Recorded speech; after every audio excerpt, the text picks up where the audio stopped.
합의에 이르지는 않았지만 양측이 총론적 혹은 대승적으로 인식을 같이 한 부분은 있었습니다. 첫째, 대통령과 이 대표는 의료개혁이 필요하고 의대 정원 증원이 불가피하다는데 인식을 같이 했습니다.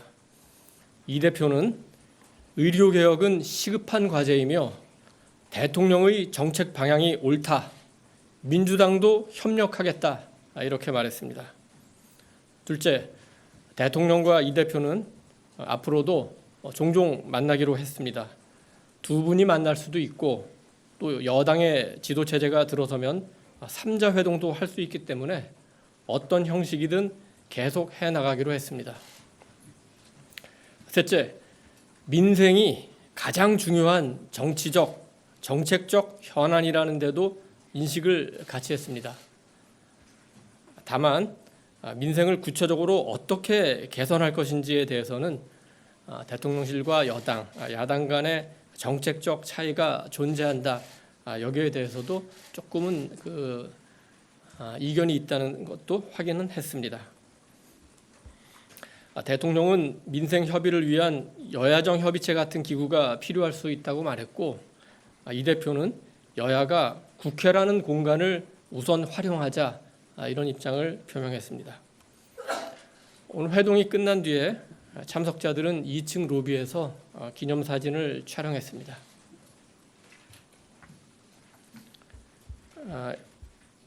모두 발언에서 이재명 대표가 길게 민주당과 이 대표의 입장을 설명했기 때문에 대화는 이재명 대표의 발언에 대한 대통령의 답변 위주로 진행됐고 또 어떤 사안에 대해서 두 분이 많은 대화를 나눴습니다.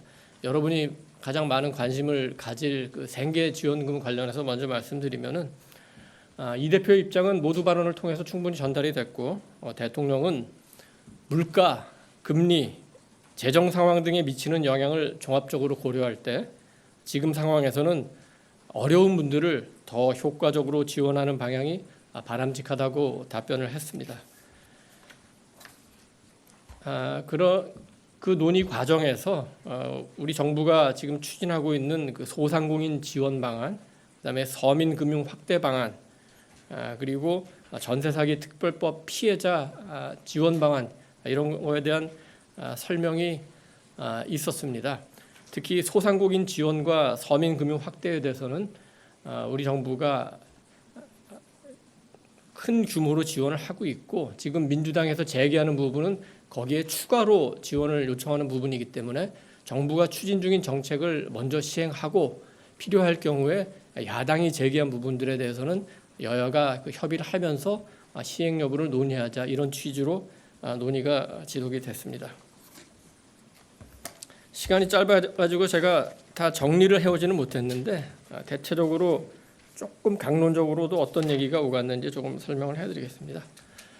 대화를 시작하고 모두 발언이 끝나고 우리 언론인 여러분들이 자리를 뜬 이후에 우선 이제 용산 경내 위치, 역사적, 또 지리적 배경 같은 거에 대해서 조금 대통령의 설명이 있었습니다.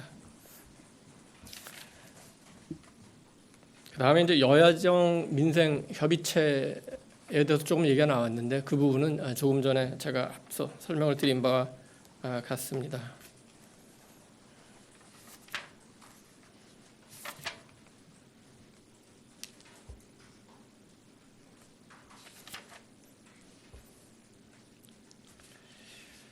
연금 개혁 문제가 나왔는데 이 대표가 국회 공론화위원회에서 방향을 정해야 하는데 정부의 방향을 줬으면 좋겠다 이런 취지로 얘기했고 대통령은 우리 정부가 국회에서 결정을 내릴 수 있을 만큼 충분하고 많은 데이터를 이미 제출을 했다.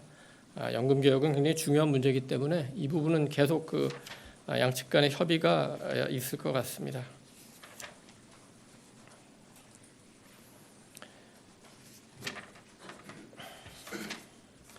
이태원 특별법에 대해서도 논의가 있었습니다. 이태원 특별법에 대해서 이 대표가 모두 발언에서 했던 취지로 다시 한번 얘기를 했고 대통령은 이 사건에 대한 조사나 재발 방지책 그리고 피해자 유족들에 대한 지원에 대해서는 공감을 한다. 다만 지금 국회에 제출된 법안이 법리적으로 볼 때 민간조사위원회에서 영장 청구권을 갖는 등 좀 법리적으로 문제가 있을 부분이 있기 때문에 이런 부분은 조금 해소하고 다시 논의를 하면 좋겠다. 그렇게 한다면은 무조건 반대하는 것은 아니다. 이런 취지의 설명을 했습니다.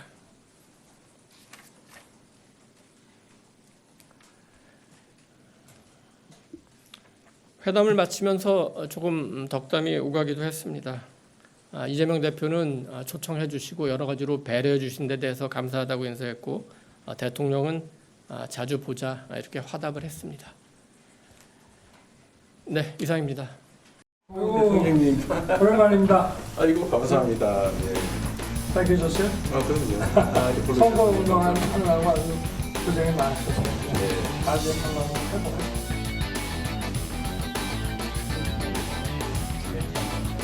비가 온다고 했는 것 같은데 네. 날씨가 좋은 것 같습니다. 저와 우리 이 대표님하고 만나는 걸 우리 국민들이 다 고대하셨기 때문에 오늘 이렇게 좋은 날씨를 준게 네. 아닌가 이렇게 생각합니다. 맞습니다. 오늘 우리 오신 비서실장님하고 또 정책위원장님 또 우리 수석 대변인들 이렇게 뵙게 돼서 반갑습니다.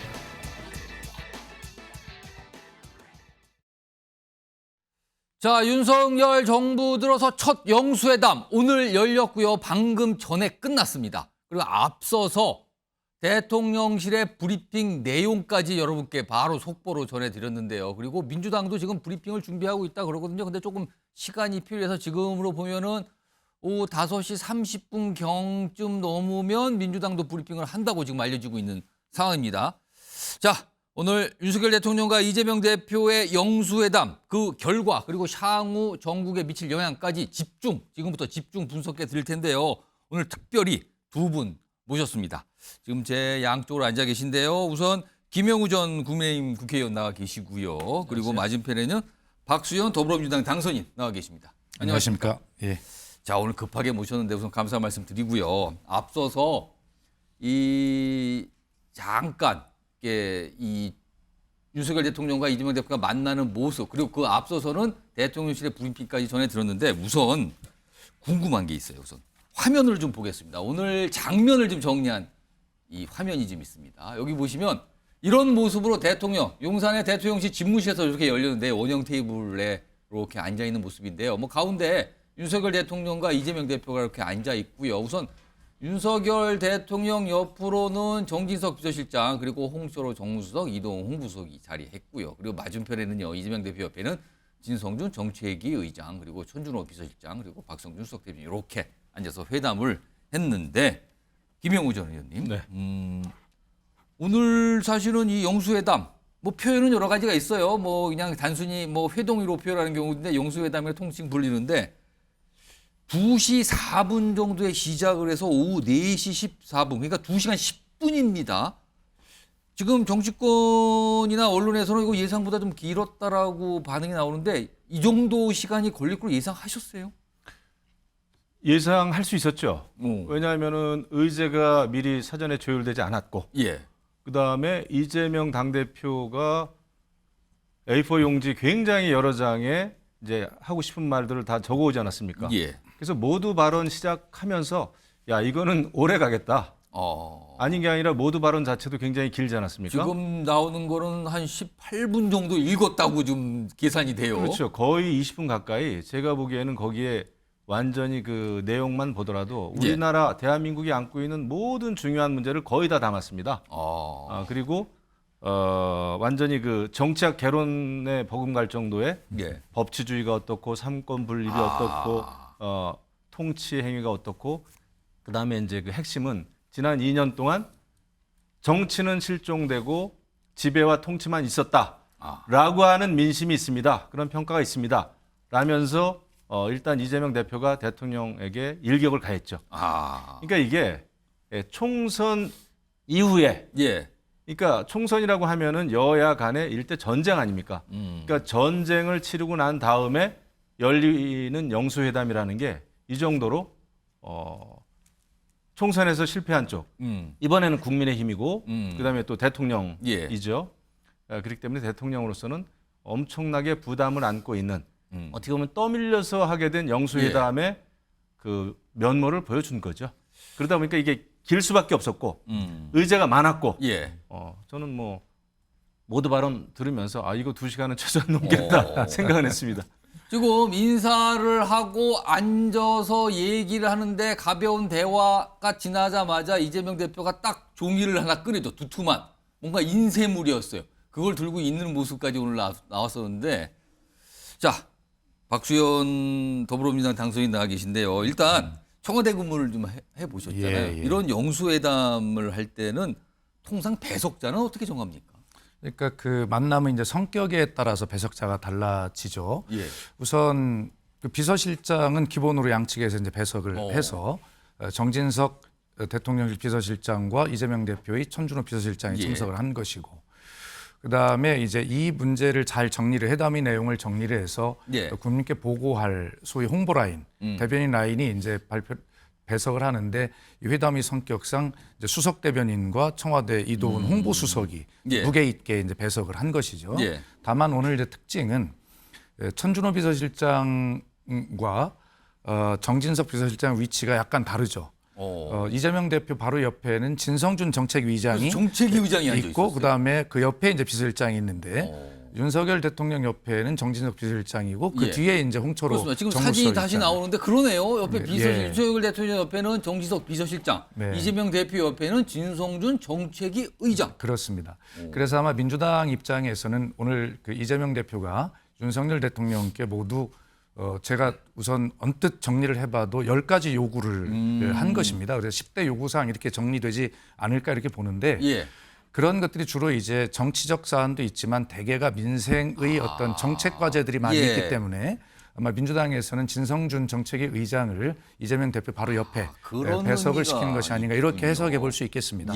알겠습니다. 그리고 제가 볼 때 그 배석자 정하는 문제에 있어서 저렇게 그 어떻게 보면 이제 비대칭으로 될 수밖에 없습니다. 이게 여야가 아니면은 똑같은 그 국회직이 있잖아요. 그렇습니다. 당직이 있잖아요. 정책위의장 있으면 야당에도 정책위의장. 카운터파트가 그대로 존재하죠. 그렇죠. 하지만은 대통령실 그러니까 용산의 비서실장하고 야당의 당대표의 비서실장하고는 같지가 않습니다. 그리고 대부분 대통령 비서실장은 주로 이제 당대표의 비서실장은 주로 또 초선들이 또 많이 하고 그렇습니다. 근데 뭐 정진석 그 비서실장은 5선을 역임하고 국회의장까지 역임하지 않았습니까? 그러니까 이게 어떻게 보면은 대칭이 될 수가 없다. 그러니까 영수회담이라고 하는 것 자체는요. 이렇게 배석자를 3명씩 배석을 시키면서 하는 영수회담은 제가 볼 때 물론 필요하고 소통을 하고자 하는 양쪽의 노력이 만났고 또 정치 회복을 위해서 굉장히 중요합니다만은 자연스러운 그 형식이 갖춰지기는 굉장히 어렵습니다, 솔직히. 그러니까 대통령과 야당의 당대표가 수시로 전화하고 수시로 밥 먹고 수시로 소통을 해왔으면 모를까. 이렇게 지금 남북 회담하는 거 이상으로 지금 엄청나게 그 언론의 스포트라이트를 받아가면서 2시간 만난 거를 온 지금 언론에서 지금 조명하고 있지 않습니까? 이것은 그 정도로 자연스럽지는 않다는 거예요. 그래서 소통은 평소에 자주 해야 된다. 이런 식으로 하지 말고. 자, 지금 오늘 만남에 어떻게 보면은 외형 그리고 형식적인 얘기를 두 분 정치인과 좀 나눠봤는데요. 그럼요, 내용 문제를 좀 들어가 볼 텐데 사실 이재명 대표가 간단히 인사한 뒤에 준비된 인쇄물을 꺼내서 읽습니다. 무려 18분 정도로 지금 계산이 되거든요. 그 관련된 영상도 좀 준비되어 있습니다. 보시죠. 제가 대통령님한테 드릴 말씀 하래가지고 써가지고 왔습니다. 제가 원래 대통령 말씀을 좀 먼저 듣고 아닙니다. 오늘 저 손님 말씀을 먼저 들어야 되니까 말씀하시죠. 고맙습니다. 긴급 민생 회복 조치를 적극적으로 검토해 주시기를, 이태원 참사 특별법이나 특검법 등에 대한 거부권 행사에 대해서 유감 표명과 함께 향후 국회 결정을 존중하겠다라는 약속을 해주시면 최혜령 특검법이나 또 이태원 참사 특별법을 적극적으로 수용해 주실 것을 가족 등 주변 인사들의 여러 의혹들도 이제 정리하고 넘어가시면 대통령이 지금까지 제가 말씀드린 거 상당히 불편하실 수 있을 것 같습니다. 일방적인 말씀인데 긴 시간 들어주셔서 고맙습니다. 아주 좋은 말씀 감사하고 우리 이 대표님과 민주당에서 강조해 오던 얘기이기 때문에 예상하고 네, 있었습니다. 고맙습니다. 하여튼 저희들끼리 더 얘기를 진행하도록 하시죠. 네. 자, 모두 발언에서 워낙 많은 의제를 꺼냈습니다. 이재명 대표가. 그래서 굉장히 시간이 길었는데 윤석열 대통령이 그 시간 동안 계속 경청을 한 뒤에 마지막에 고맙습니다. 잘 들었다는 취지로 설명을 하죠. 자, 그러면 어떤 얘기를 꺼냈는지 화면으로 정리 좀 해봤습니다. 지금 뭐 주요 내용만 담았는데 일단 민생회복지원금 수용. 그러니까 이거 25만 원, 전 국민 25만 원 지급하자는 그 얘기를 약간 애둘러서 얘기를 했어요. 그리고 의정 갈등 문제, 이것도 지금 해결이 된다. 그리고 거부권 행사에 대한 유감 표명 정도를 좀 하고 국회 결정을 존중하길 좀 약속했으면 좋겠다는 것도 정중하지만 이렇게 애둘러서 저런 얘기까지 꺼내놨어요. 그리고 최상병 특검법, 그리고 이태원 3사 특별법, 이것도 얘기를 꺼내놨습니다. 그리고요, 가족과 주변 인사 여러 의혹들 정리할 필요가 있다. 이런 얘기까지 오늘 꺼내놨습니다. 자, 박수영 당수님. 예. 오늘 이재명 대표가 여러 가지 많은 얘기를 꺼내서 거의 한 10가지 정도 되는 걸로 지금 보이는데 가장 주안점을 둔 거는 어떤 내용이라고 보십니까? 그래서 제일 먼저 말씀드린 것은 전국민 재난지원금, 생활지원금이요, 민생지원금이죠. 이 문제를 가장 먼저 이야기를 하긴 했습니다. 예. 그러나 그것은 그 말씀을 하는 그 순서, 기술인 것 같고요. 사실 이 안에 이제 총선 민심에서 담겨 있던 민생의 문제와 더불어서 예. 이태원 참사 특별법과 최해병 특검, 그다음에 거기에 또 김건희 여사라고 직접 지칭하진 않았지만 가족 문제를 정리했으면 좋겠다라고 하는 굉장히 대통령이 불편해할 수 있는 이야기를 하지 않았습니까? 예. 결과적으로는 이 이야기를 가장 먼저 꺼내고 그다음에 이거를 21대 국회에서 빨리 해결해주고 나머지 이런 민생 과제를 22대 국회에서 문을 열자, 이렇게 순서로 정했을 텐데 예. 그렇게 되면 너무 그 이재명 대표도 정치적인 이슈를 먼저 꺼내는 부담이 있기 때문에 민생 이슈를 먼저 꺼내놓고 그리고 나서 나중에 하고 싶은 이야기를 한 것이 아닌가 이렇게 생각이 들고요. 지금 의제를 조율할 때 이제 잘 안 됐지 않습니까? 그때 이제 이재명 대표 다 수용하겠다 하고 한 것은 바로 이렇게 모든 얘기를 한 번에 다 하고 싶은 그런 전략이 아니었을까 박수영 싶습니다. 선생님, 지금 민주당에서 관련 브리핑이 지금 그렇습니까? 한다고 합니다. 네, 네. 영상 속보 들어왔습니다. 회담에 대해서 큰 기대를 했지만 변화를 찾아볼 수 없었습니다. 상황 인식이 너무 안이해서 향후 국정이 우려됩니다. 특히 우리 당이 주장했던 민생회복 국정기조와 관련해서 민생을 회복하고 국정기조를 전환하겠다는 의지가 없어 보였습니다. 다만 소통의 필요성에 대해서는 서로 공감을 했고요. 앞으로 소통은 이어가기로 했습니다. 그리고 나오면서 제가 대표님께 오늘 영수회담에 대한 소회를 말씀을 좀 듣고 싶었습니다. 그래서 어떠시냐고 했더니 답답하고 아쉬웠다. 소통의 첫 장을 열었다는데 의미를 둬야 되겠다. 이런 말씀을 하셨습니다. 관련된 질의가 있으면 저희가 성실히 답변하도록 하겠습니다. 네.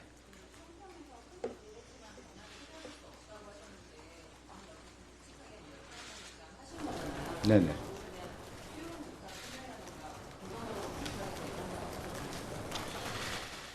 오늘 이제 대표께서 민생 회복과 국정기조 전환에 대해서 모두 발언해서 충분히 말씀하시지 않았습니까? 그리고 그 사전에 우리 천준호 비서실장님도 있지만 국정기조 전환과 관련해서 대통령실에 충분히 전달했는데 그 비공개 회의에서도 관련된 의지라고 할까요? 국정기조와 관련된 부분에 대해서 큰 변화가 없었습니다. 그렇기 때문에 이 향후에 지금 대한민국이 이번 총선에 나타났던 미인이라고 할까요? 특히 이제 윤석열 정권의 일방적 독주와 관련된 부분이 매우 심판을 받았는데 거기에 따라서 이재명 당대표가 말씀을 드렸고 그런데 사실 회담 내에서는 이런 의지가 전혀 없었기 때문에 실망을 했다는 말씀드립니다. 네, 오태경 기자. 네, 저 한국일보 오태경입니다. 이제 당초 예상했던 시간보다 이제 1시간에서 이제 2시간 이상 길어졌는데 좀 그렇게 길어졌던 계기에 대해서 여쭤보고 싶고요. 또 대표님께서 모두 발언에서 이제 거부권 최소화 등 국회를 좀 존중해 줄 것을 약속을 좀 요청을 했는데 거기에 대해서 대통령의 언급이나 약속을 받은 게 있는지 궁금합니다. 먼저 이재명 당대표께서 얘기했던 이 거부권 문제에 대한 것은 비공개 회의에서 언급은 없었고요. 왜 이렇게 2시간 10분 동안 회의가 길어졌냐 하면 대표께서 한 15분 정도 모두 발언하고 그 이후에 회담의 형식이 대표께서 이제 화두를 좀 꺼내시면 윤석열 대통령께서 답변을 하셨는데 답변이 상당히 길었습니다. 그래서 몇 가지 주제를 얘기하다가 시간이 좀 상당히 많이 지났는데 거의 천준호 우리 실장님이 시간 계산을 해보니까 한 85대 15 정도 됐던 것 같아요. 그러니까 모두 발언 이후에는 윤석열 대통령께서 상당히 많은 말씀을 하셨다고 보면 되겠습니다. 전자신문 최기창입니다. 혹시 그 여야정 협의체는 어떻게 좀 협의를 받는지 여쭤보고 싶고, 그리고 R&D 예산 관련된 부분들은 좀 어떻게 좀 얘기를 나눴는지 좀 부탁드립니다. 그 여야정 협의체와 관련해서는 그동안에 국회라고 하는 것이 이제 여야에서 이제 정책 협의들 하고 법도 만들고 예산 관련된 부분도 협의하지 않습니까? 그 부분에서 충분히 공간이 있기 때문에 여야의 정치의 복원이 되면 이 문제를 해결할 수 있다는 말씀을 하셨습니다. 제가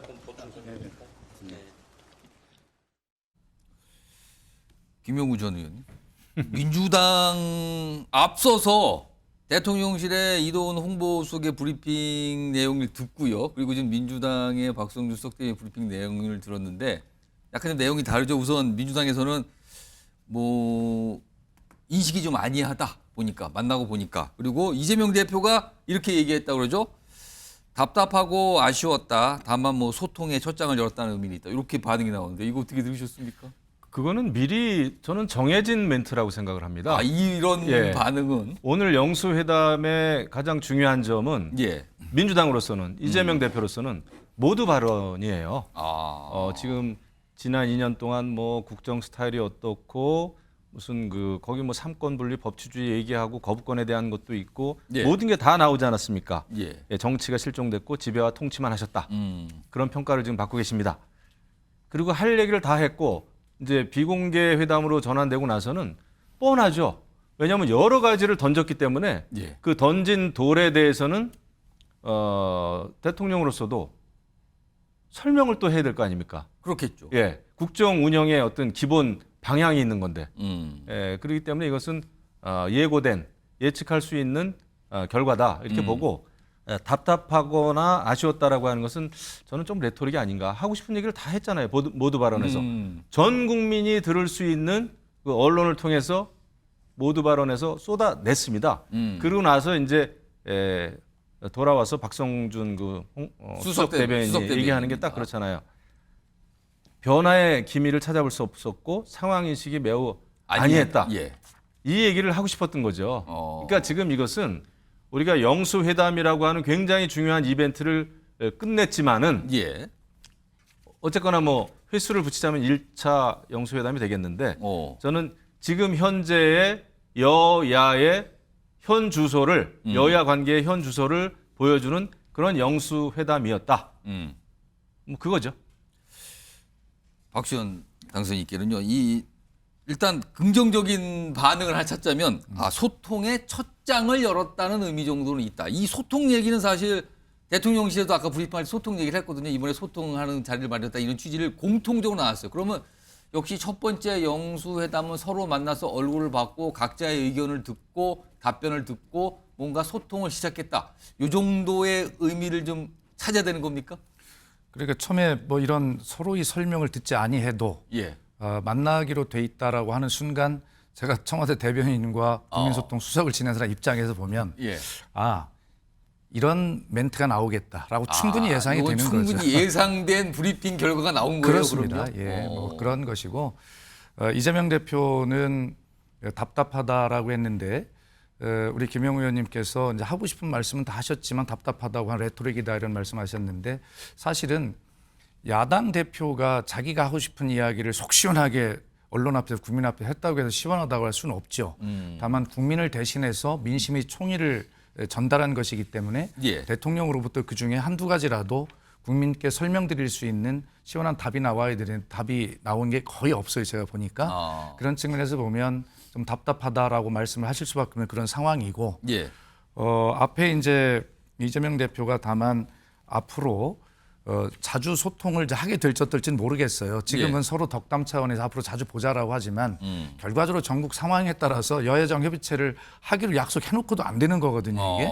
그래서 사실 앞으로 상황에 따라서 안 될 가능성이 많이 있는데 결과적으로는 오늘 이재명 대표가 총선에 나타난 이런 주제들을 10가지를 정리될 수 있는 주제들을 다 던져놓고 이 앞으로 전국을 이것을 가지고 주도해 나가겠다라고 하는 선언을 한 것이나 저는 다름이 없다고 생각하거든요. 이런 측면에서 이제 오늘 대통령실도 이에 대해서 하나하나 이제 대응 전략들을 이제 어떻게 할 것인가를 이제 수립을 하게 될 것이고 오늘 이제 그 회담 결과의 브리핑에 대해서는 지금 말씀하신 대로 예. 서로의 그 정도 입장을 이야기하는 것은 예정된 답변이었다 이렇게 보면 되겠습니다. 오늘 짧게 하나만 예. 좀 말씀드리면은 그 사실은 소통의 내용도 중요합니다만 소통의 그 태도와 자세가 사실 소통의 본질입니다. 지금 사실 근데 이재명 당대표는 굉장히 민심을 전한다는 형태로 해가지고 민심을 전한 듯이 보이지만은 예. 모두 발언을 통해서도 그렇고 너무 일방적이었어요. 아무리 총선에서 이겼다고 하지만은 예. 그 대통령 앞에서 18분 동안 모든 이슈를 제기를 하면서 그 모든 책임을 이제 대통령에게만 전가를 시킨 겁니다. 물론 총선에서 진 대통령의 책임 굉장히 크죠. 예. 굉장히 크죠. 하지만 그렇다고 해도 야당이 이겼습니다마는 여야 협치라고 하는 것은 손바닥이 마주쳐야 소리가 나는 거예요. 예. 그 협치가 여태까지 안 된 거를 대통령에게 온팡 모든 그 책임을 전가하는 모습도 오늘 영수회담은 짧게 생각하면은 이재명 대표. 당 대표가 굉장히 잘하는 듯이 보이지만은 예. 저는 잃는 게 많았을 수도 있다. 끝나고 나서 민주당의 지금 그 결과 브리핑이 예. 그 민주당의 모습도 저는 굉장히 어떻게 보면은 고압적이고 오만하게 비치는 거를 제가 느끼거든요. 직감적으로. 그럼에도 불구하고 대통령 용사는 참아야 되겠죠. 그러니까 참으면서 들은 건데 아마 비공개 때는 또 지금 박성주 수석 대변인 말로는 윤석열 대통령이 더 많은 얘기를 했다 또 이렇게 설명을 하네요. 뭐 그거는 이제 그게 사실일 겁니다. 하지만 우리가 직접 그것을 보지 않았기 때문에 예. 근데 이런 때는 그래도 야당도 돌아가서 이런 면에서는 그래도 긍정적인 그게 있었다. 예. 그냥 소통을 이어가기로 했다. 그거 한 줄 말고요. 예. 그래도 좀 이렇게 좋은 평가를 조금 더 해주는 것이 여야 협치로 가는 길이 아니겠는가 생각을 하죠.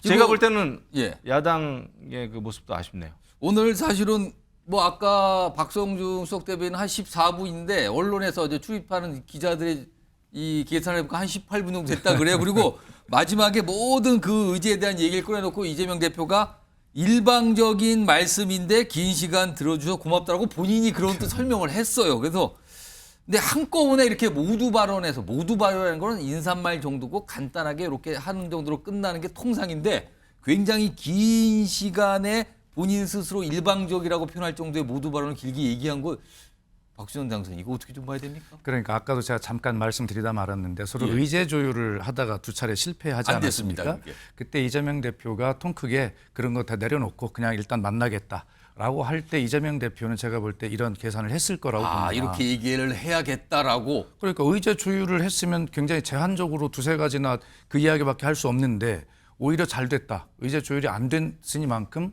무제한으로 하여튼 여러 가지 이야기를 함께 내가 해볼 수 있겠다라는 생각을 제가 대표로도 하겠죠. 그럼 그걸 모두 발언에 다 쏟아내자 이렇게 생각을 했다는 겁니까? 아마 저는 그렇게 했을 거라고 생각하고요. 그다음에 이 문제가 총선에서 승리한 야당 대표이기 때문에가 아니라 720일 동안 만나지 못한 야당 대표이기 때문에 하고 싶은 이야기가 많았을 거예요. 거기다 의제 조율도 쉽게 얘기하면 좀 불리한 이야기들은 안 하려고 했으니까 실패했을 거 아닙니까? 그런 측면에서 보면 18분 동안 길게 말씀하셨다라고 그렇게 말씀하실 수 있겠지만 사실은 721만의 야당 대표, 총선에서 승리한 야당 대표, 예. 민심을 가감없이 전달해야 하는 야당 대표 입장에서는 뭐 그런 정도 할 수 있다. 저는 그렇게 생각하고 뭐 이런 어떤 형식적인 문제들을 가지고 서로 섭섭하다 비판하기 시작하면 두 분께서 덕담을 나누신 소통의 첫 장을 열었다라고 하는 의미를 둔 것마저도 이상하게 되니 그러면 내용 얘기 좀 해볼까요? 아까 그럴까요? 잠깐 오늘 모두 발언에서 이재명 대표가 밝혔던 그 내용 정리된 거 다시 한번 불러올까요? 김용우 전 의원님은 오늘 나왔던 이재명 대표가 제기한 의제라고 할 수 있죠. 여기서 가장 좀 주목을 하신 이 의제가 있다면 어떤 걸까요? 두 가지 정도를 저는 뭐 지금 방금 그 생각하고 싶은데 예. 하나는 이제 워낙 의료 대란, 의대 정원 그 문제는 의정 갈등. 심각한 예. 현안이기 때문에 어쨌거나 이재명 대표도 그 점에 대해서는 협력하겠다라는 그렇습니다. 대국민 메시지를 낸 겁니다. 예. 그래야 설득력이 있겠죠. 하지만은 나머지에 대해서는 본인이 평소에 하고 싶은 얘기를 다 한 거예요. 그러니까 전 국민 민생 회복 지원금 이거 하자. 그건 이제 평소에 그건 내용 가장 아닙니까? 처음에 먼저 꺼내놨어요. 예, 그 그렇죠. 얘기를. 그 본인의 그 대표 브랜드 아닙니까? 예. 그러니까 전 국민에게 현금 살포하자라는 것은 평소의 지론이고 정책이기 때문에 그거를 아마 지금 굉장히 처음부터 밀어붙인 것 같습니다. 그 얘기를 던지는 순간 이거는 비공개 회의 전환되면은 그거에 대해서 용산 대통령의 굉장히 장황한 설명이 이어지겠구나. 물가 얘기 나오겠구나. 인플레 얘기 나오겠구나. 재정 건전성 얘기 나오겠구나. 그러다 보니까 정작 비공개 회의 때는 대통령의 발언이 길어진 겁니다. 설명을 하느냐고 그렇죠. 길어질 수밖에 그거를 없다. 그냥 전 국민에게 25만 원씩 주는 거 그거 한번 고려해 보겠습니다라고 대통령이 할 것이다라고 기대하는 사람은 아무도 없지 않습니까? 그래서 뻔한 겁니다. 그래서 제가 이렇게 보니까 영수회담이라는 형식입니다만은 이재명 대표는 사실은 당 최고위원회 하는 그 형식대로 한 거예요.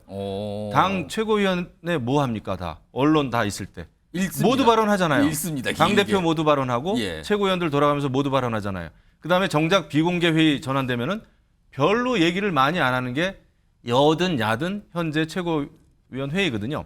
그 정도 대국민 직접 메시지가 굉장히 중요시되는 이런 정치 상황이기 때문에 이재명 대표는 모두 발언에 모든 초점을 맞추고 거기에 모든 에너지를 쏟았다. 메시지를 쏟았다. 그겁니다. 지금 나온 내용 중에요. 지금 앞서서 이도훈 홍보수석이 브리핑한 내용 중에 좀 귀를 잡는 내용이 여야정 협의체에 관한 논의가 있었다는 거예요. 그래서 윤석열 대통령은 여야정 협의체를 운영하자는 취지의 제안을 했지만 이재명 대표는 그것보다는 일단 국회를 활용하는 게 먼저다. 약간 의견이 달라졌어요. 이건 어떻게 좀 봐야 됩니까? 그러니까 이도훈 홍보수석의 브리핑을 보면 우리 앞에 말씀하신 대로 의료개혁의 필요성에 대해서 공감하고 의사 정원에 대해서도 공감했다는 예. 내용. 뭐 그거 다음에 바로 이제 지금 말씀하신 여야정 민생협의체를 말씀하셨고 이재명 대표는 국회라는 공간을 먼저 활용하자 이랬다는 거 그게 아닙니까? 먼저다. 예. 그러나 그 전에 두 분이 이 민생이라고 하는 것이 정치적, 정책적 가장 중요한 현안이다라고 하는데 합의했다는 것 아닙니까? 예. 그런 측면에서 저는 희망을 좀 발견하고요. 아마 이런 것들이 여야정 협의체가 됐든 국회가 먼저가 됐든 예. 결과적으로는 이 문제는 병행될 수밖에 없는 거라고 생각을 합니다. 지금 뭐 양자든 삼자든 필요하면 형식에 구애받지 말고 자주 만나자라고 이렇게 말씀하셨다는데 예. 그게 결과적으로 여야정 협의체의 형식이 될 거고 그것은 문재인 대통령 때도 그런 여야정 협의체를 만들어서 가동을 하려는 노력들을 많이 했었거든요. 실제로 저도 그 자리에 배석을 했어. 그 자리에서 결과적으로 국회에서 안 되는 일들은 결과적으로 그런 단위에서 또 나와서 풀어내는 그런 정치력이 좀 발휘되는 그런 공간이기도 하거든요. 그래서 이 말씀이 약간의 이견이 있는 것 같지만 이 두 가지는 투트랙으로 예. 서로 존중하면서 예. 이 문제는 같이 진행을 하는 것이 맞겠다 이런 생각을 합니다. 지금 보면은요. 이재명 대표가 모두 발언에서 거부권 행사 관련된 얘기를 거다 의제에 포함해서 얘기했거든요. 그러나 비공개 회의에서는 그거는 뭐 구체적인 얘기는 없었다. 이거 하나가 설명이 나왔고요. 그리고 여야정 협의체 관련해서 약간 이견인 것 같아요. 국회 차원에서 국회를 활용하는 게 먼저다와 여야정 협의체를 만들면 어떠냐 이런 게 있었고요. 그리고 소통과 관련해서 윤석열 대통령은 앞으로 자주 보자 이런 얘기를 꺼냈고요. 이와 비슷하게 민주당에서도 소통을 이어가기로 했다. 그렇다면 향후에 추가로 더 한 번 이상은 더 만날 자리가 있지 않을까라는 예상을 하게 되는 상황. 이렇게 브리핑 내용이 좀 있었는데요. 일단 여기서 좀 궁금한 거는요. 여러 가지 얘기가 나오는데 특히 아까 잠깐 말씀하시다 말았어요. 가족 관련 얘기를 전격적으로 모두한테 꺼내놨거든요. 지금 이건 좀 어떻게 봐야 됩니까? 그것도 작정을 하고 이야기를 했을 겁니다. 왜냐하면 국민들의 또 관심사이기도 하니까. 예. 총선 전에도 계속 얘기가 있었고 야권에서는 굉장히 강하게 주장하는 거기 때문에 예. 또 민심을 전한다는 차원에서 이재명 대표가 그것을 빼놓을 리가 없죠. 공격할 수 있는 이 좋은 그 여권에서 그걸 왜 빼겠습니까? 예. 그런데 이제 김건희 여사라고 하는 그 말은 없었지만은 가족의 여러 가지 그 혐의에 대해서 의혹에 대해서 뭐 정리를 해야 하고 된다라는 넘어갔으면 취지예요. 좋겠다 이랬는데 하고 싶은 얘기를 한 거죠. 그래서 오늘 당장은 아마 윤석열 대통령께서 영수회담 한 거를 후회할지도 모릅니다. 솔직히 말하면. 그렇게 보십니까? 오늘 당장은 그럴 수 있어요. 왜냐하면 굉장히 불편하지 않았습니까? 모두 발언에서도 일방적으로 공격을 당했잖아요. 그러니까 사실은. 그거를 18분 동안 읽는 동안 예. 윤석열 대통령은 계속 듣고 있었던 그렇죠. 거거든요. 한마디도 할 수가 없고 그것을 끊고 들어갈 수도 없는 상황이었단 말이에요. 왜냐하면 손님이 먼저 손님의 얘기부터 먼저 듣겠다라고 이제 얘기를 했기 때문에 하지만 중요한 거는 결국 이제 소통이 앞으로 이어갈 것인가라는 건데요. 저는 그렇게 낙관적이진 않아요, 솔직히. 그러니까 영수회담 이런 형태의 회담이 좀 더 열릴 걸로 보십니까? 아니면 좀 어렵다고 보세요? 저는 당분간은 꽤 어렵지 않겠나 싶습니다. 왜냐하면은 지금 민주당도 돌아가고 나서 이거 뭐 한마디로 개전에 의사가 없다 이거 아닙니까? 대통령한테 그렇게 이야기한 거잖아요. 예. 그다음에 무슨 뭐 상황 인식이 아니하고 이런 식으로까지 어떤 그 평가가 나온 거 보면 곧바로 어떤 형태가 됐든 소통은 이어지기가 좀 어렵다. 그다음에 말이 여야 정이지 여야 정도 또 여당과 정은 또 어떻게 보면 우리나라에서는 일체 아닙니까? 그러니까 이것은 또 야당이 그렇게 좋아할 리가 없어요. 그렇기 때문에 여야정 협치도 쉽게 될 수가 없다. 물론 무슨 특별한 사안에 대해서는 할 수가 있겠죠. 의료 대란이라든지 또 그런 거에 대해서는 여야정이 있을 수 있겠지만은 전반적인 그 소통 채널이나 소통 형태로 여야정 협의체는 저는 굉장히 불가능할 거다. 어쨌거나 오늘은 굉장히 기분이 안 좋았을 겁니다. 윤석열 대통령께서. 안 좋았을 거예요. 하지만은 소통이 어떤 것인가라는 것을 생각할 때는 이제 야당하고의 어떤 채널은 계속 필요하죠. 근데 이렇게 오늘처럼 불편한 형식의 이런 불편한 형태의 영수회담 저는 실익이 없다고 봐요. 그런 의미에서 더더군다나 이제 제가 많이 우려하는 것은 여야 관계, 그러니까 국회에서 여야 관계가 여러 가지 협상 테이블이 필요하고 그것이 우선되는 게 굉장히 중요하지 않겠나. 그렇게 저는 생각합니다.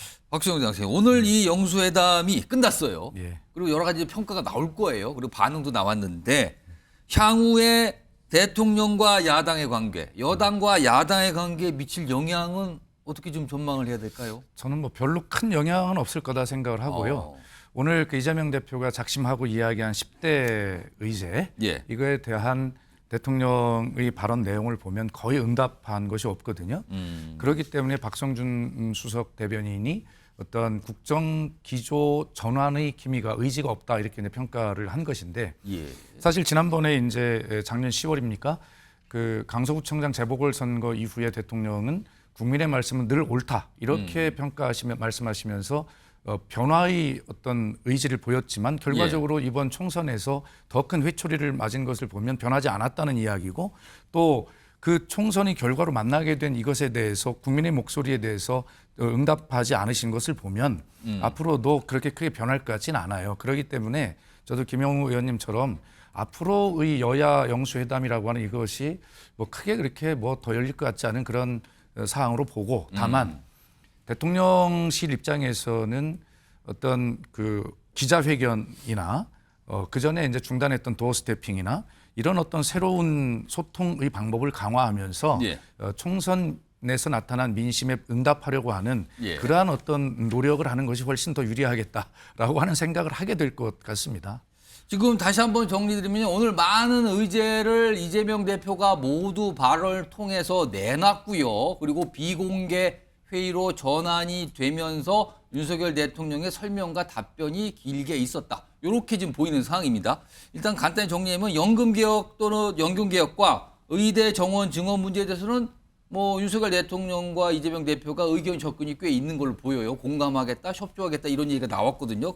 근데 반면에 여야정 협의체를 구성하는 부분에 대해서는 약간 의견 차이가 보였고요. 그리고 이재명 대표가 뭐 제일 관심을 두고 있는 거죠. 전국민 25만 원 지원금. 오늘은 표현이 달랐어요. 이 부분에 대해서는 이재명 대표는 필요성을 언급했고 윤석열 대통령은 지금 물가나 재정 등 여러 걸 상황하면 어려운 분을 더 도와야 한다. 그러니까 사실상 선별적 지원이다. 이렇게 아마 설명을 한 걸로 지금 보입니다. 오늘 브리핑 내용을 보면요. 이런 얘기들이 오갔고 그리고 어떤 결과에 대한 브리핑이 있었습니다. 그리고 짧게 하나만 그래도 예. 희망을 좀 보자면 희망이요. 예. 지금 민주당 입장에서는 21대 국회에서 반드시 이태원 참사 특별법과 최혜병 특검법 이거를 반드시 좀 처리해야 된다는 주장이거든요. 그런 어떤 전제 조건으로 22대 국회 대화 타협의 문을 열어보자 이런 기류가 있는데 오늘 대통령께서 답변하시기를 이태원 참사 특별법에 대해서는 지금 국회에 제출된 법안 중에 내용 중에 민간조사위원회 영장 청구권 이것만 좀 해소를 하면 무조건 반대하지 않겠다라고 하는 전향적인 입장이 처음 나와 있거든요. 특정 내용에 대해서 약간 문제 제기했지만 그것만 해소가 된다면 그렇습니다. 됐군요. 그래서 그 부분을 좀 어떻게 해석하고 어떻게 앞으로 진행이 될 것인가에 따라서 22대 국회의 문이 어떻게 서로 신뢰의 관계로 열릴 것인가 하여튼 이 부분을 지켜볼 부분이라고 생각합니다. 그렇습니다. 지금 좋은 말씀인데 사실 예. 민주당도 그 지금 이제 뭐 대통령의 국정 기조라든지 여러 가지 뭐 상황인식이 아니하다라고만 얘기할 게 아니라 사실 민주당 이재명 대표도 또 이재명 대표가 이끄는 민주당의 당 지도부도 좀 바꿀 건 바꿔야 됩니다. 이렇게 일방적으로 대통령한테 이렇게 바꾸시오 저렇게 바꾸시오 이렇게 정말 정치학 개론의 어떤 특강만 할 게 아니라 민주당도 총선엔 이겼지만은 예. 지금 민주당이 뭐 저야 뭐 이제 개인적으로 제가 낙선자의 입장에서 민주당의 여러 가지 면에 대해서 제가 평가하고 비판하는 게 편치는 않지만 예. 그래도 하나 좀 짚자면 민주당의 이재명 대표도 조금 바뀌어야 되지 않느냐. 왜냐하면 지금 워낙 민주당도 이재명 당대표의 어떤 뭐라 그럴까요? 거의 그 모든 걸 장악했잖아요. 장악력. 예, 모든 걸 장악했잖아요. 예. 이런 상황에서 대통령을 만나서 또 일방적으로 얘기만 쏟아내기보다는 예. 그래도 앞으로 협치와 소통을 위해서 이러이러한 노력을 하겠다라고 하는 그 사후 평가까지 나와주면은 얼마나 좋겠습니까? 예. 근데 그런 게 전혀 안 보인다는 점에서는 굉장히 좀 비관적이고 저는 민주당도 바뀔 건 바뀌어야 된다. 일방적인 그 대통령에 대해서만 이야기하지 마시고. 그러니까 회담 이런 거는 협상이죠. 서로 그럼요. 뭔가 양보하고 주고받고 하는 거 그런 게 있어야 되는 거 아니냐 이런 지적인데 이 얘기 좀 한번 볼까요? 오늘 사실은 영수회담이 열리기 전에 배석자들이 다 알려줬거든요. 근데 배석자가 있는 상태의 회담과 그 별도로 독대 회담 1대1이죠. 이게 있지 않을까라는 전망도 있었는데 박주영 당수인 예. 지금 알려진 건 없었던 것 같아요. 독대는요. 그래서 저는 뭐 그런 독대는 불가능하다고 봤습니다. 불가능하다. 그렇습니다. 어차피 서로 할 이야기가 어느 정도 다 예측이 되는 상황에서 예. 독대라고 하는 것은 두 분이 정말 결단하고 그래서 정말 그 탑다운 방식으로 뭔가 성과를 하나 반드시 낼 부분이 있어요. 마지막 단계에서 딱 결과를 그렇습니다. 낼 때. 해야 되는데 의제 조율도 안 된 회담에서 독대를 해가지고 오히려 예. 어떤 결과물이 전혀 나지 않고 그랬을 땐 서로 독대에 대한 부담이 있는 것이고 서로 입장만 불편해지는 것이죠. 그렇기 때문에 독대라는 것은 저는 뭐 가능하지 않았다고 봤습니다. 전혀 불가능하죠. 왜냐하면 독대라는 거는요. 예. 신뢰관계가 상당히 있는 상황에서도 말이 서로 다릅니다. 그런데 대통령과 제1야당 당대표가 독대를 했다고 해보세요. 아무런 배석자 없이. 그러면은 양쪽의 말이 나중에 달라질 경우에 만나고 나서의 그 말들. 그 팩트를 확인할 길이 없는 거예요. 그러네요. 그리고 그건 너무 위험하고 신뢰관계가 아직은 없고. 지금 3명씩 배석을 했지만 예. 앞으로 두고 보십시오. 며칠 이내에 여러 사안에 대해서 서로 다른 이야기가 나올 가능성이 굉장히 큽니다. 또 추가적인 설명 속에서 다른 그럼요. 설명과 해석이 나온다. 그럼요. 배석자가 있어도 목격자가 있어도 다르기 때문에 그래서 아직 독대하기에는 뭐 저는 앞으로도 어렵다고 봐요. 그러면 오늘 이 영수회담의 형식과 내용에 대한 설명들을 많이 해주셨거든요. 제가 한 20여 초씩 드는데 오늘 영수회담을 100점 만점에 점수를 주시면 몇 점 정도 주실지 우선 박수현 당선인. 저는 한 40점 정도 주겠습니다. 의미는 뭡니까? 왜 40점이면. 그러냐면 어쨌든 50점 정도는 줘야 저는 맞다고 보는데 예. 그러나 답변이 좀 부족했어요. 대통령의 답변이. 그래서 그런 어떤 국정 기조 전환의 의지가 좀 부족했기 때문에 50점 정도에서 좀 부족한 그런 점수를 드렸는데 그래서 모르겠습니다. 예정된 것인데 아까 말씀드렸듯이 대통령께서 다른 기자회견이나 이런 것들을 통해서 오늘 이재명 대표가 이야기한 민심을 대신해서 한 이야기에 대한 답변이 좀 충분하게 있기를 바랍니다. 예. 자, 김영우 전 의원께서는 몇 점 정도 주실 수 있을까요? 뭐 점수는 거의 불가능하고요. 그래도 윤석열 대통령이 오늘 애쓰셨다. 그걸로 한마디로 알겠습니다. 네. 지금 관련된 내용이 오늘 뭐 영수회담 형식에 대한 부분, 그다음에 이 단독, 그러니까 이 독대 뭐 이런 가능성까지 쭉 짚어봤는데 사실은요 오늘 영수회담 과정에서 여당이 국민의힘은 존재감이 너무 없었던 거 아니에요? 이런 지적 나오거든요. 일단 이와 관련된 목소리부터 좀 들어보겠습니다. 날짜를 마냥 늦출 수가 없어서 가장 빠른 날 오찬을 하고 안 하고가 중요치 않다는 두 분의 뜻을 감안해서 차담으로 결정됐다는 말씀을 드리겠습니다. 이재명 당대표와 윤석열 대통령은 오는 29일 월요일 오후 2시에 용산 대통령실에서 영수회담을 갖기로 했습니다. 자, 화면으로 좀 정리해보죠. 국민의힘과 관련돼 있는 내용인데요. 지금 영수회담 열렸어요, 오늘. 여러 가지 과정이 있었는데, 근데 이 시작을 보면은 윤석열 대통령이 직접 통화를 한 거죠, 이재명 대표가. 그리고 여기서 제안을 한 거예요, 만나자고. 그리고 그 이후에 이제 실무 협상이 진행이 됐는데 두 차례 열렸지만 난항 끝이 됐었죠, 의제를 못 정해서. 그때 이재명 대표가 다 접어두고 만나겠다. 그러면서 이제 풀리면서 날짜가 잡혀서 오늘 열렸거든요. 그리고 근데 그 이후에 보면은 영수회담 제안 성사부터 실무협상까지 여당은 딱히 개입을 하거나 할 여지가 없었어요. 그리고 오늘도 사실은 이 영수회담에 여당 인사의 배속은 없었거든요. 김영우 전 의원님 오늘 오전에 뭐 언론 인터뷰에서 약간 이런 부분 시작했는데 이게 어쩔 수 없는 상황이었나? 이거 어떻게 좀 봐야 됩니까? 지금은 어쩔 수 없었을 겁니다. 근데 그런 면에서 저는 좋지 않다고 보고 여태까지도 지금 여야가 아니죠. 여당과 그러니까 당정 관계죠. 당과 용산의 관계가 수직적 관계라는 잘못됐다라는 비판이 지금 강했잖아요. 그렇게 수직적인 당정 관계가 앞으로 더 공고화될 가능성이 있다.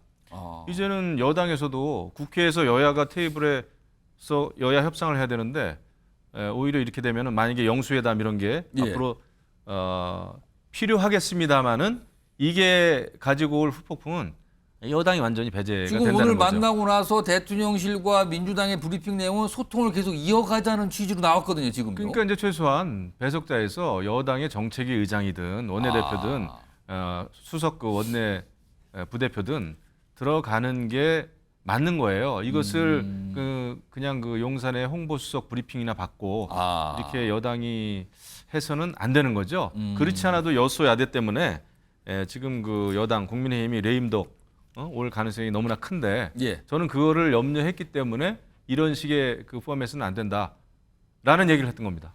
박수영 당선인 향후에 만약에 오늘과 같은 영수회담 형태가 추가로 열렸다는 가정을 했을 때 그 자리에 배석으로 여당 지도부의 인사가 참석한다면 민주당은 불편할까요? 아니 그런 차원보다도 저는 오늘 이재명 대표가 이야기한 10대 요구사항 이 문제에 대한 대통령의 답변이 거의 없으셨기 때문에 지금까지 국정 운영 방향에 대한 전환이 없을 것이고 여당은 지금까지 태도에서 스스로 변할 수가 없어요. 그렇기 때문에 국회 관계가 굉장히 경색될 것입니다. 그래서 그런 측면에서 지금 용산이 거수기다라고 하는 그런 비판에서 앞으로도 오늘 대통령의 답변이나 이 기조 변화가 없었기 때문에 그런 측면에서 여당의 입지가 굉장히 더 옹색해질 수 있다라는 점이 사실은 더 걱정이 되는 거죠.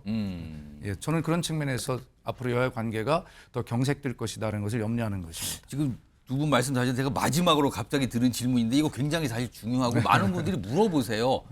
이재명 대표가 처음에 제안을 했던 전국민 대상 25만 원 지원금, 민생 지원금이라는 표현도 있고요. 무슨 오늘은 약간 재난 이런 표현을 쓰면서 지원금 얘기를 했거든요. 근데 오늘 대통령과 이재명 대표는 약간 의견이 달랐 거거든요.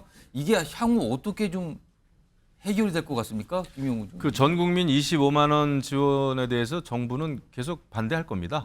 오늘 분명히 얘기했잖아요. 이동훈 수석도 그렇고 비공개 회의 때도 더 어려운 사람에게 어려운 분에게 더 가야 그렇죠. 된다. 더 도와줘야 된다라는 게 기본 방침이고 예. 이것은 단순한 정책의 문제이기도 합니다만은 더 깊게 들어가면은 이것은 그 어떤 가치, 신념, 철학의 문제고 당의 기본 어떤 정치 그 철학적 정치 문제가 철학의 있다. 문제이기 예. 때문에 이것은 그 쉽게 양보하기 어려울 겁니다. 박수현 당선인 어떻게 보세요? 지금 이 문제를 왜 25만 원씩 나눠주자고 하냐라고 하는 문제에 대해서 국민의힘이 생각을 좀 바꾸기를 바랍니다. 우리가 경험적으로 코로나를 경험해 보면 그때 전 국민 재난지원금을 신속하게 그렇게 지급하고 함으로써 금액은 크지 않았지만 예. 그러나 가장 어려운 서민들의 이 가처분 소득 이런 것들을 높여줌으로써 어려워진 경제를 살려내고 그러면서 경제 회복을 가장 빠르게 한 국가가 된 것 아니겠습니까? 지금 이번 총선에서 나타나는 게 제발 우리를 살게 해달라는 것인데 이게 별거 아닌 것 같지만 그렇게 해서 어려운 자영업과 밑에 아래의 경제를 돌게 하는 굉장히 중요한 일이거든요. 그런 측면에서 포퓰리즘이나 이런 측면이 아니라 코로나 때 경제 회복을 했던 그런 과거의 경험들을 잘 한번 검토해보는 되돌아보는 그런 정책으로 봐주었으면 좋겠다는 생각입니다. 근데 알겠습니다. 그것 예. 때문에 고물가 때문에 지금 피해 보는 게 결국 서민입니다. 그런 점에서 보는 시각이 완전히 다른 거예요. 돈이 많이 풀리고 인플레가 오고 고물가 오고 그러면 정말 고통받는 게 뭐 재벌입니까? 뭐 대기업입니까? 서민이죠. 그래서 굉장히 돈을 푼다고 하는 거. 이번에도 이제 13조 원에 해당하는 민생회복 예. 지원금을 풀 수 없다라는 거는 아마 정부와 여당이 양보하기 쉽지 않을 거래요. 그러니까 그것 때문에 고물가가 왔다라고 하는 그런 해괴망측한 해석을 해괴망측한 게 왜 아니고. 그것을 하는지를 모르겠어요. 이건 그리고 이번에 분명하게 좀 경제의 기본 말씀드리는 흐름인데. 대로 예. 지금 대통령께서 말씀하셔요. 정부가 소상공인 지원, 서민 금융 확대, 전세 사기 지원 대책을 지금 하고 있다. 그런데 이것을 하고 있지만 어렵기 때문에 심판을 받은 것 아니에요. 그래서 우리 김영우 의원님도 지역에서 정말 어렵다는 이야기를 많이 들어보셨을 거예요. 그래서 우리가 그런 어려운 서민의 어떤 경제 고통 문제를 해결하는 데 있어서 자기 당들이 기존에 가지고 있던 지금 가치 말씀하셨는데 가치만 가지고 서로 충돌해서는 안 되겠다. 한번 다시 생각해보자 이런 뜻으로 말씀드립니다. 이거 굉장히 첨예한 대결도 두 첨예하죠. 분도 보이시네요. 오늘도 아마 영수회담에서도 아마 의견이 다른 것 같았는데 오늘 두 분도 거예요. 비슷한 맥락으로 말씀을 해주셨습니다. 알겠습니다. 자, 지금까지 영수회담 집중 분석 두 분과 함께 전해드렸습니다. 고맙습니다. 감사합니다.